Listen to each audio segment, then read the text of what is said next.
আজকে আমরা আলোচনা করব প্রাণায়াম কি এবং কিভাবে সহজে প্রাণায়াম অভ্যাস করা যায় এবং প্রাণায়ামের যৌগিক ব্যাখ্যাই বা কি।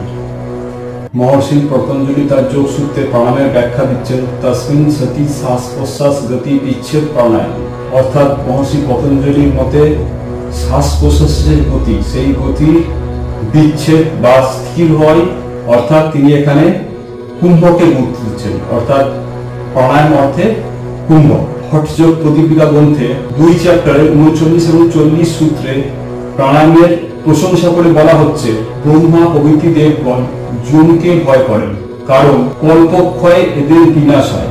সেই জন্য এই সমস্ত দেবগণ প্রাণায়াম করে থাকেন। যে পর্যন্ত প্রাণবায়ু কুম্ভক শক্তি বলে দেহের মধ্যে ঘিত থাকে, সেই পর্যন্ত চিত্ত স্থির থাকে, ভূমধ্যে দৃষ্টি নিবদ্ধ থাকে, সেই পর্যন্ত মৃত্যু ভয় থাকে না।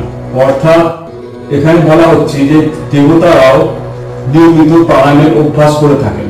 এবার আমরা জানবো প্রাণায়ামের অর্থ কি। প্রাণায়ামের অর্থ হচ্ছে জীবনী শক্তি বা প্রাণ শক্তি আয়াম বা বিস্তারই হলো প্রাণায়াম। প্রাণায়াম মূলত 3টি জিনিস দিয়ে তৈরি। এক হচ্ছে শ্বাস গ্রহণ অর্থাৎ পূরক, 2 হচ্ছে শ্বাস ধরে রাখা অর্থাৎ কুম্ভক, আর 3 হচ্ছে রেচক বা শ্বাস ছাড়া। প্রাচীন যোগীগণের মত অনুসারে প্রাণায়াম হচ্ছে দীর্ঘ জীবন লাভের উপায়। প্রাণায়াম দীর্ঘদিন অভ্যাস করার ফলে যোগী তার শ্বাস প্রশ্বাসের উপর নিয়ন্ত্রণ নিয়ে আসে, এবং যখন তার শ্বাস প্রশ্বাসের উপর নিয়ন্ত্রণ আনে এবং যোগী কুম্ভক করে, তখন তার হৃদস্পন্দন ধীরে ধীরে কম হতে থাকে।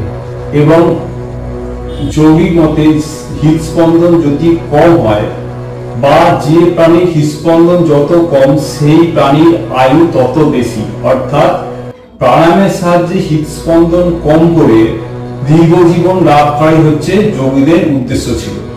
যে শ্বাস গ্রহণ করছি এবং শ্বাস ত্যাগ করছি, সেটাতে আমাদের ফুসফুসের মূল ভূমিকা রয়েছে। ফুসফুসের মধ্যে ছোট ছোট অজস্র বেলুনের মতন জিনিস আছে, যেগুলোকে বলা হয় অ্যালভিওলি। যখন সাধারণ মানুষ তাদের সাধারণ জীবনযাত্রায় শ্বাস যখন গ্রহণ করে এবং ছাড়ে, তাদের যে ফুসফুস সেটা সম্পূর্ণভাবে কাজ করে না, তার কিছুটা অংশ কাজ করে এবং কিছুটা অংশ কাজ করে না, যার ফলে যে সমস্ত অংশগুলো কাজ করে না, সেই সমস্ত অংশের অ্যালভিওলি গুলো আস্তে আস্তে নিষ্ক্রিয় হয়ে পড়ে। কিন্তু প্রাণায়ামের ফলে, যেহেতু প্রাণায়ামে শ্বাস গ্রহণ করা হচ্ছে এবং কুম্ভক করা হচ্ছে এবং শ্বাস ত্যাগ করা হচ্ছে, বা শ্বাস গ্রহণ করা হচ্ছে তারপর কুম্ভক করা হচ্ছে এবং শ্বাস ছাড়া হচ্ছে, তার ফলে কি হচ্ছে না, আমাদের পুরোপুরি ফুসফুস কার্যকর হয়ে উঠছে বা ফুসফুসের প্রতিটি অংশ কাজ করছে। তার ফলে ফুসফুসের যে সমস্ত নিষ্ক্রিয় অংশগুলি ছিল, যে সমস্ত অ্যালভিওলি গুলো নিষ্ক্রিয় হয়েছিল, সেগুলোও কাজ করছে। অর্থাৎ আমাদের ফুসফুসটি শক্তিশালী এবং সবল হচ্ছে। প্রাণায়াম যদি নিয়মিত অভ্যাস করা হয়, তাহলে শুধুমাত্র ফুসফুস সবল হবে না, আমরা আমাদের নিজেদের মনের উপর নিয়ন্ত্রণ আনতে পারবো। অর্থাৎ প্রাণায়াম যদি অভ্যাস করা হয়, তাহলে টেনশন বা অ্যাংজাইটি এই সমস্ত জিনিসগুলো ধীরে ধীরে কমে আসে। উদাহরণস্বরূপ হঠযোগ প্রদীপিকায় প্রাণায়ামের উদ্দেশ্যে বলা হচ্ছে, চলে বাতাম চলম চিত্তম নিশ্চলে নিশ্চল ভবত। অর্থাৎ যখন আমাদের প্রাণবায়ু যাতায়াত করে, তখন আমাদের মনও চঞ্চল থাকে, কিন্তু যখন কুম্ভকের দ্বারা প্রাণবায়ু স্থির হয়, তখন মনও স্থির হয়। সুতরাং প্রাণায়াম অভ্যাস করলে নিজের মনের উপর নিয়ন্ত্রণ আনা সম্ভব এবং মনকে স্থির করা সম্ভব। এবার বলছি খুবই সহজ ভাবে কিভাবে প্রাণায়াম করে। অর্থাৎ প্রাণায়াম অভ্যাস করা সব থেকে সহজ পদ্ধতি। বিভিন্ন যৌগিক গ্রন্থে বিভিন্ন ধরনের প্রাণায়ামের কথা উল্লেখ করা আছে, কিন্তু সব থেকে সহজ প্রাণায়াম হচ্ছে, বা সব থেকে সহজ পদ্ধতিতে যে প্রাণায়াম করলে আমাদের পুরোপুরি উপকার পাবো, সেই প্রাণায়ামের পদ্ধতি হচ্ছে এইরকম। সুখাসন বা পদ্মাসনে বসে হাত জ্ঞান মুদ্রায় নিয়ে চোখ বন্ধ করে 4 কাউন্ট করে শ্বাস গ্রহণ করতে হবে। অর্থাৎ শ্বাস নেওয়ার সময় 1 2 3 4 4 কাউন্টে শ্বাস গ্রহণ করতে হবে। তারপর 16 কাউন্ট কুম্ভক করতে হবে, অর্থাৎ 16 গুণে শ্বাসকে ধরে রাখতে হবে।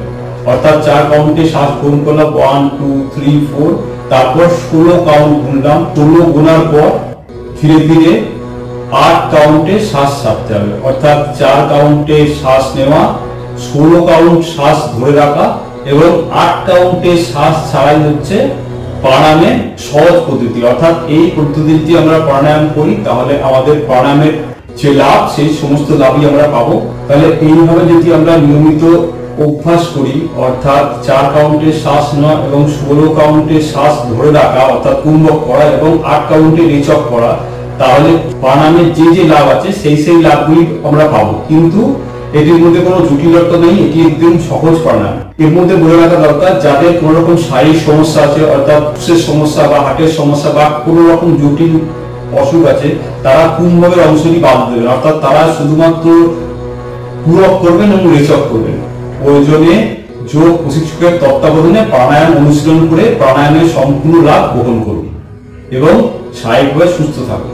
ভিডিওটি ভালো লাগলে লাইক, কমেন্ট ও শেয়ার করুন আর নিয়মিত আপডেট পেতে চ্যানেলটিকে সাবস্ক্রাইব করুন এবং বেল আইকনে গিয়ে ক্লিক করুন।